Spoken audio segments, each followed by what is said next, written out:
यामिनी जी, आपके नजरिए में बजट? जी, अच्छा बजट है। इंक्लूसिव और सस्टेनेबल डेवलपमेंट की बात की गई है। कोशिश की गई है कि जो इकोसिस्टम है जिसकी हम बात करते हैं, व्यवस्था है, चाहे वो आर्थिक है, सामाजिक है, किसी भी प्रकार की व्यवस्था है, उसको सुदृढ़ किया जाए। कृषि के क्षेत्र में, डेयरी के क्षेत्र में और रेल के क्षेत्र में, सभी क्षेत्रों में कोशिश की गई है एनर्जी सिक्योरिटी प्रोवाइड की जाए सोलर पैनल्स के द्वारा, और कोशिश ये भी की गई है गुड गवर्नेंस के द्वारा लोगों तक पहुंचा जाए। ये बड़ी बात आप कह रही हैं। आप कैसे देख रही हैं राखी जी? प्रैक्टिकल और बैलेंस बजट है, और अगर हम समावेशी विकास को भी देख रहे हैं और प्रगतिशील भारत की तस्वीर, जो विकसित भारत संकल्प का जो पूरा इरादा है, मुद्रा लोन जो है वो 30 करोड़ दिया गया है महिला उद्यमियों को। लखपति दीदी जो पहले 2 करोड़ का कवर था वो 3 करोड़ बना दिया गया है। इम्यूनाइजेशन प्रोग्राम है, सर्वाइकल कैंसर की हम बात कर चुके हैं। तो महिलाओं के लिए, युवाओं के लिए, जो एंटरप्रेन्योर्स बनना चाहते हैं उनके लिए रिसर्च के लिए 1 लाख करोड़ का जो अनुदान दिया गया है। तो एक तरफ आप साइंस को बढ़ा रहे हैं, पूरा एक होराइजन बढ़ा रहे हैं जो प्रगति की ओर है, दूसरी तरफ इंक्लूजन का भी आपने तमाम काम किया। मतलब ज्ञान का पूरा ख्याल रख लिया गया है, आप ये कह रही हैं। ठीक है, दिबांग जी। देखिए, मैं देख रहा था जो मैंने शुरू में कहा कि एजुकेशन पर क्या है, मुझे बहुत ज्यादा दिखाई नहीं देता, तो एक तरीके से नाउम्मीदी है। हालांकि उन्होंने कहा कि ये इंटरिम बजट है, पर उसके बावजूद एक इशारा होता है, वो इशारा नहीं दिखाई दिया।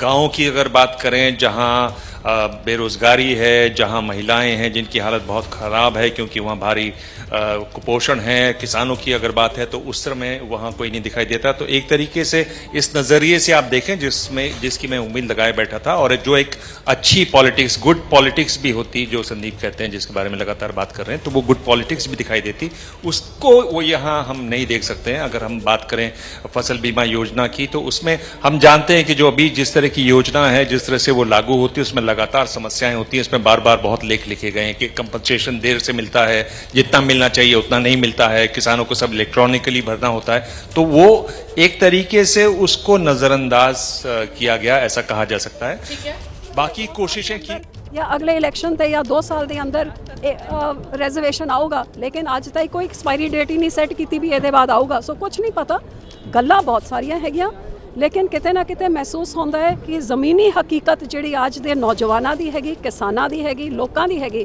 ते ये सरकार जिहड़ा एक बड़ा सुनहरी चित्र दिखा रही है सामने, ਉਹਦੇ ਵਿੱਚ बहुत ज़मीन आसमान का अंतर हैगा। चुनावी बजट नहीं, मैं तो कहती हूँ एक तरीके से।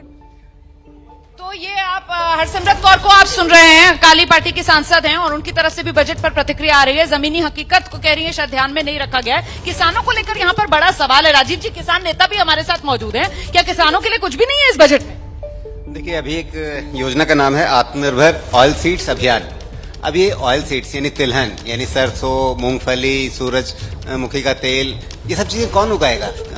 मतलब अडानी अंबानी तो नहीं उगाएंगे, किसान ही उगाएंगे। और अगर ऑयल सीड अभियान के लिए किसानों के लिए एक योजना लाई जा रही है कि वो कैसे तिलहनों का उत्पादन बढ़ाएं, और हमारा देश जो है, जो अभी काफी आयात करता है तेल का बाहर से, खाद्य तेल में हम काफी ज्यादा आयात करते हैं, उस आयात को रिप्लेस करने के लिए हम अपने देश में ज्यादा तिलहन का उत्पादन करें, हमारे देश में ज्यादा खाद्य तेल उत्पादित हो, तो वो अगर किसान ही उगाएंगे ना, तो उसका फायदा किसको मिलेगा? मैं जवाब ले लेती हूँ यहाँ पे। सुना आपने खटाना साहब, ये जो मेहमान बता रहे थे किस तरीके से जो तिलहन है उसके उगाने को लेकर सरकार का फोकस है, तो फायदा तो फिर किसानों को ही मिलेगा ना। एक बार इनसे ये भी पूछ लो राजीव जी से, जो दलहन और तिलहन हम उगाते हैं, और लड़ाई जो चल रही है हमारी ये कि एमएसपी अगर 4000 का घोषित होता है तो हमें 2500 में बेचनी पड़ती है। उगाएं क्या हम, जिसे हम सही रेट में बेचते हैं? जो आप एमआरपी घोषित करते हो, एमआरपी पे लोग बेचते हैं, हमारी एमएसपी पे भी नहीं बिकता। हमारे लिए बजट में आया क्या है, हम ये पूछना चाहते हैं। कुछ अगर दिया हो किसान के नाम पर बजट में, तो हमसे चर्चा कर ली जाए बैठ करके, आपको हमने ये दे दिया बजट में, आपके लिए एक अलग से एक ये बना दिया कि भाई यहाँ पर एक डिजिटल इंडिया के रूप में एक किसान की डिजिटल फसल ले ली, गन्ना। जब वो गन्ना डालेगा अपनी मिल के अंदर, तो उसका पेमेंट जब वो घर पे पहुंचेगा तो उसके खाते में पैसा पहुंच जाएगा। तो हम भी मान लेते हैं हाँ, डिजिटल इंडिया में हम भी शरीक हो गए। एक तो गारंटी दे देते हैं हमें, कोई तो कोई।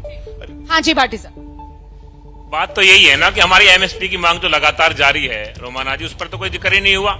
और उगाने की बात भैया कर रहे हैं, हमारी सारी फसलें तो नुकसान में बिकती हैं। अगर एमएसपी लागू हो जाए तो हमें तो ये किसान निधि की जरूरत भी नहीं है, हमारी सारी चीजें पूरी मांगे पूरी हो जाएंगी।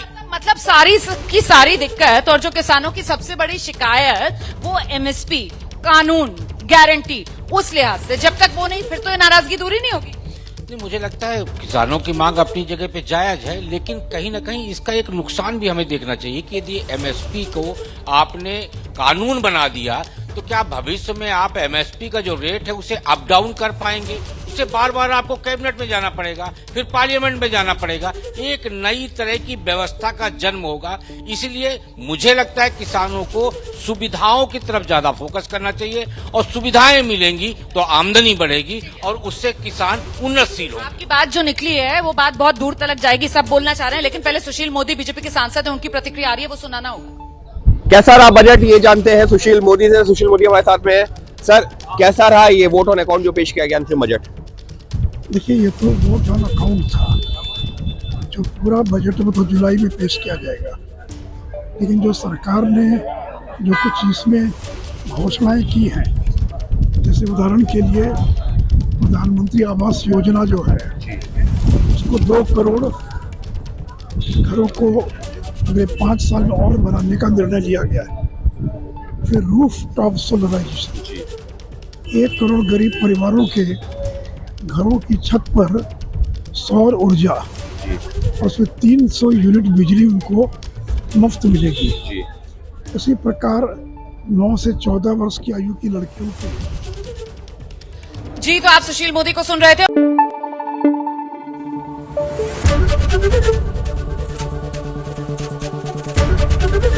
एबीपी न्यूज आपको रखे आगे।